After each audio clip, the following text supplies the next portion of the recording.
I'm basically an exchange student in Tours, France for a month.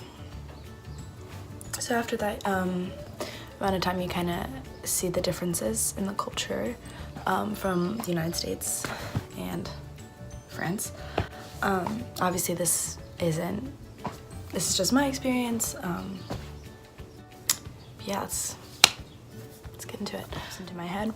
So the first thing that's on my mind, differences culturally wise between USA, France, are the clothes.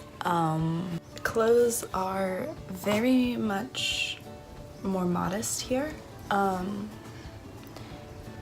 I'd say classical. Okay, for instance, you know, this is summer, we're talking shorts, tank tops, it doesn't matter if you're butt is up, it doesn't matter if you're showing a lot here. When I got here, this is kind of what I wear. More modest in that you don't show your chest and your butt, not at all. Higher neckline things, higher waisted things, definitely covers your butt. A lot of dresses, a lot of skirts. For the guys, they mostly wear pants. I have not really seen anyone wear shorts, even though it is very hot here. And I guess they just deal. Speaking of it being hot, in the USA, there is air conditioning everywhere. All of the buildings, restaurants, supermarkets, houses, everything. Here, no. Right now, with the noise, the reason why it is so loud is because the window of my room is open, because there is no air conditioning. So, you have the wind, and if it is not windy on a certain day, be prepared to sweat a lot. The restaurants don't have it, just in general. France is definitely more eco-friendly and worried about saving energy and electricity and all of that stuff. So I know my house in the United States, if I tried to open a window, there'd be nowhere for the air to go, and I would just be bringing hot air in all the time. But here it's different. Their houses and the windows are specifically not facing the sun.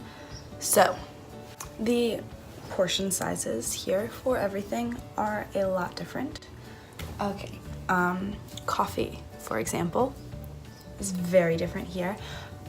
In America, we have Starbucks, Dunkin' Donuts, every kind of coffee, iced coffee, hot coffee, huge coffees. Here, they have un café, which is just a coffee, straight coffee. You have espresso and you have café au lait, which is with milk. So basically the cafe here is very strong, very small. If you order a medium of anything in the United States, that would probably be equivalent to an extra large here.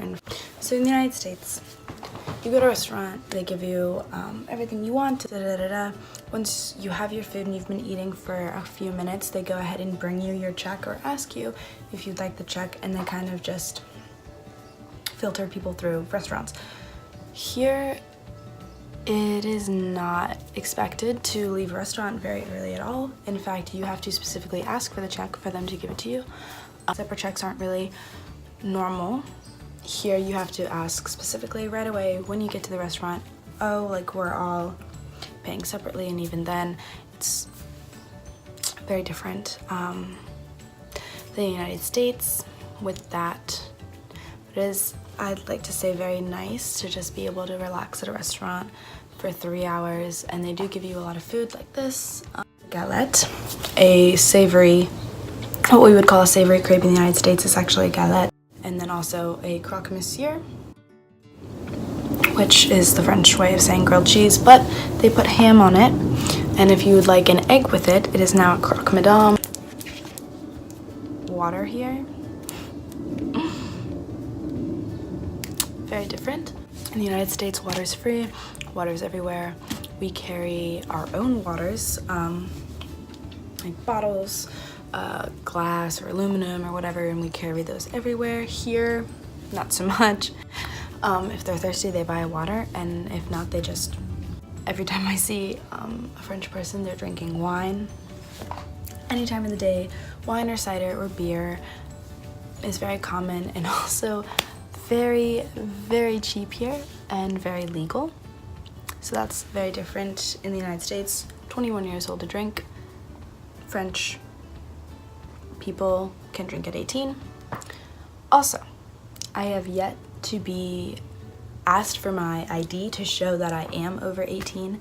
I guess that's good, but I kind of wanted to just be like, yes, look, here's my ID. Whether it's wine or a mixed drink or a pina colada, anything, they just give it to me. They don't really ask questions. If you go to a restaurant at night, you get a mixed drink like a pina colada or a mojito or margarita, obviously it's going to be more expensive, but if you go to the store for wine, 4 to 10 euros for a bottle of wine, and it's so good.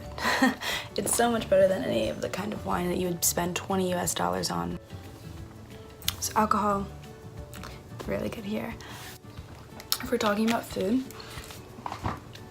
bread is literally life here. And there are so many different kinds of baguettes, I would spend 5 minutes listing them all off. Lingerie. And that's another thing in France, they have a different store for everything. In the United States, we basically have Walmart or Food Lion or something like that. And if you need clothes, you go to a mall and they're just all right there. Here, there is a different store for the bakery, a different store for wine, a different store for coffee, a different store for hygiene products.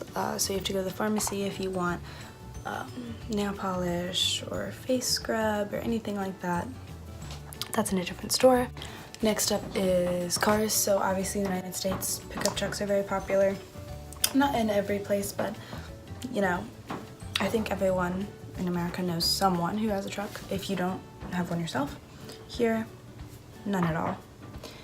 And the cars here are very small and obviously European brands. In the United States, BMW, the car brand, is very expensive, and here it's very common and a lot less expensive. It's also so much cheaper to travel here. I am in Tours right now, and to get to Paris, I could take an hour-and-a-half train ride for 20 euros and be in Paris. So transportation is obviously very wildly different here. Also, 1 or 2 cars per family is normal here, and in the United States, I know everyone in my family has their own car. It's almost necessary for work and for everything. And here, a lot of people walk. There's also public transportation, the metro, and the tram, and the train, and buses. They're all different, and they're all very inexpensive and very popular to use here. If I had to pick a favorite, I don't know that I have one. Obviously, I was born in the States, my life is there, so I'm going to pick that. But the lifestyle here, I have to say, is very nice, and I could get used to it very quickly. I kind of already have, and I wouldn't mind living here one day and calling this home and being fine with the way the culture is. But you can decide. And I don't really have an ending, so bye. I don't want this currently, I